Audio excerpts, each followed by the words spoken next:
नमस्कार, मैं डॉक्टर रजनी मीना। आज की ये कक्षा बीए पार्ट फर्स्ट ईयर के पॉलिटिकल साइंस के विद्यार्थियों के लिए रखी गई है और आज हमारे अध्ययन का विषय है मनुस्मृति में दंड। प्राचीन हिंदू शास्त्रों में शासन के सिद्धांतों को दंड नीति की संज्ञा दी जाती थी। मनुस्मृति में दंड को एक ऐसी भौतिक शक्ति के रूप में प्रस्तुत किया गया है जो धर्म को बाध्यकारी रूप में प्रवर्तित कर सके।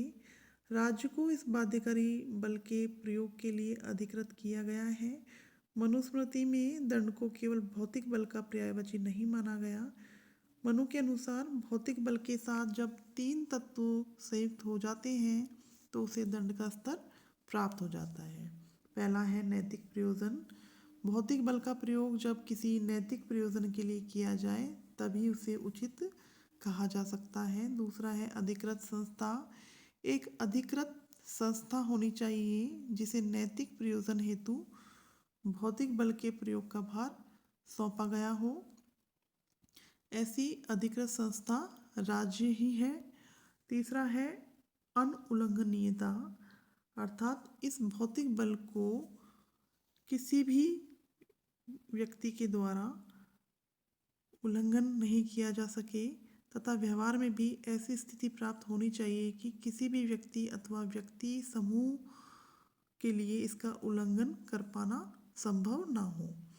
मनुस्मृति के अंतर्गत हम देखते हैं कि जो दंड है वो एक भौतिक बल के रूप में ही नहीं माना गया, वरन भौतिक बल के साथ जब नैतिक प्रयोजन और किसी अधिकृत संस्था के द्वारा इसका प्रयोग किया जाए और जिसका उल्लंघन कोई भी ना कर सके तो वो दंड का रूप धारण कर लेता है।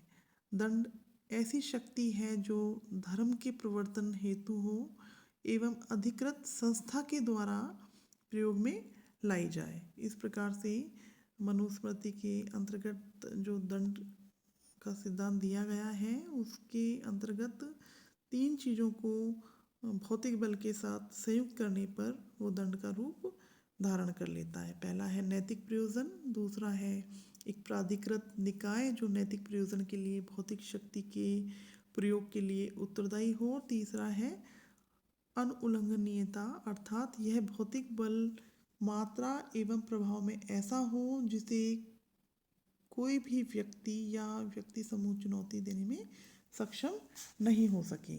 मनुस्मृति में दंड को सर्वोपरि सत्ता के रूप में स्वीकार किया गया है। मनुस्मृति राजा को दंड का स्वामी नहीं अपितु अभिकर्ता मानती है जो कि धर्म के सिद्धांतों और विधि की प्रक्रिया के अधीन रहते हुए निश्चित प्रयोजनों के लिए दंड का उपयोग करता है। मनु ने स्पष्ट किया है कि राजा द्वारा धर्म के विरुद्ध दिया गया दंड लोक में उसकी अपकीर्ति का और परलोक में उसके नरक गमन का कारण बनता है।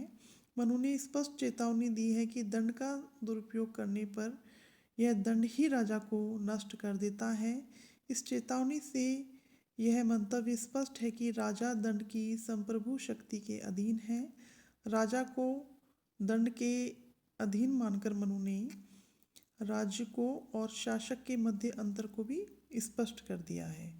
वस्तुतः मनुस्मृति में धर्म और दंड को सम्मिलित रूप से राज्य की संप्रभु शक्ति के रूप में चित्रित किया गया है तथा शासन को उस संप्रभु शक्ति के प्रयोग द्वारा प्रजा के नैतिक, भौतिक एवं पारलौकिक कल्याण को सुनिश्चित करने के लिए अधिकृत और दायित्वबद्ध किया गया है।